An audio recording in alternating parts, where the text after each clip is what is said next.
Family কার্ডের বিরুদ্ধে, মানে বিএনপি যে ফ্যামিলি কার্ডের কথা বলছে তার বিরুদ্ধে তীব্র ক্ষোভ দেখিয়েছেন জামায়াত আমির।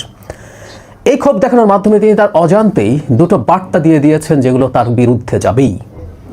উনি কি বলেছেন আমি আমার এই ভিডিও শেষে দিয়ে রাখবো, আপনারা দেখবেন আশা করি।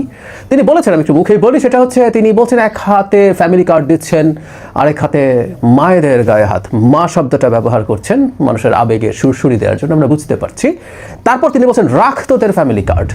উনি তুই তোকারি করছেন ইদানিং প্রচুর, তুই তোকারি করছেন। ওনার এতদিন আমরা তাকে যেভাবে চিনতাম, তার মানে সেটা একটা মুখোশ ছিল। আসল ডাক্তার শফিক আসলে এখন বেরিয়ে আসছে। রাখ তোদের ফ্যামিলি কার্ড। ক্ষুব্ধতা আসলে কী বার্তা দেয়? জামাত নারীদের উপরে হামলা হচ্ছে, কোনো জায়গায় এই ধরনের হয়তো কিছু সত্যতাও আছে। আমরা জানতে চাই জামাত কি মামলা করেছে, জামাত সরকারের বিরুদ্ধে কি বলছে।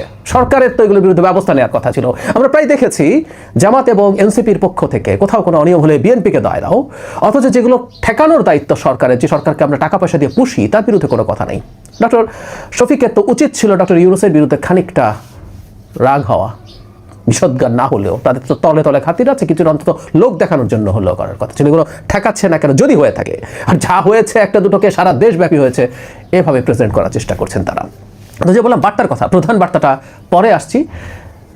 অপ্রধান মানে কম গুরুত্বপূর্ণ যে বার্তা, এটারও গুরুত্ব খুব কম যে তা না, খেয়াল করবো আমরা।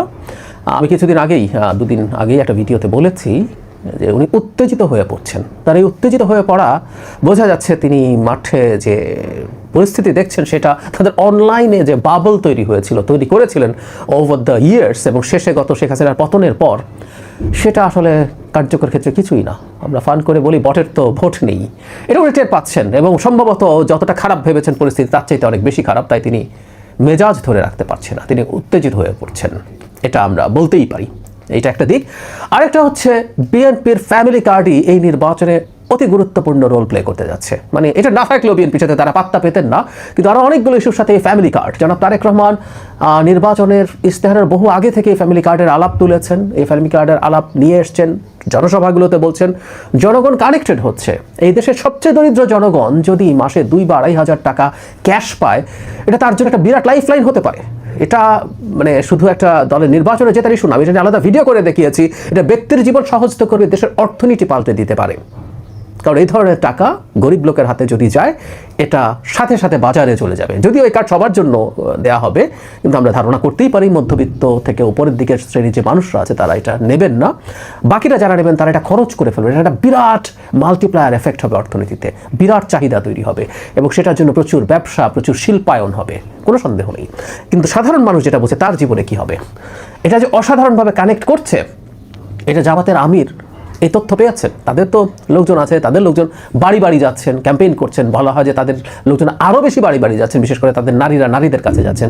সুতরাং সেই নারী যাকে তিনি জান্নাতের টিকিট দিতে চেয়েছেন বা এককালীন কিছু টাকা বিকাশে পাঠাবেন বলে বলছিলেন, যেটা একটা ঘুষের মতো ব্যাপারে যার একটা বিনিময় আছে, সেই জায়গায় বিএনপি রাষ্ট্র ক্ষমতায় গিয়ে এটা কাউকে অনুদান না, এটা রাষ্ট্রে যিনি ডেপ্রাইভড, যিনি কম প্রিভিলেজড, তার অধিকার, সেটা বিএনপি দেবে বলে বলছে। এটা মাসের পর মাস, বছরের পর বছর তারা পেয়ে যাবেন, এটা কানেক্ট করে ফেলছে। সুতরাং দীর্ঘদিন নারীদের উপরে যে কাজ করেছিল জামায়াতে ইসলামী, তার নারী কর্মীদেরকে পাঠিয়ে ইমানি দায়িত্ব বলে, বেহেশতে যাওয়ার টিকিটের কথা বলে, কিছু টাকা এককালীন দিয়ে, এগুলো ফেল করছে।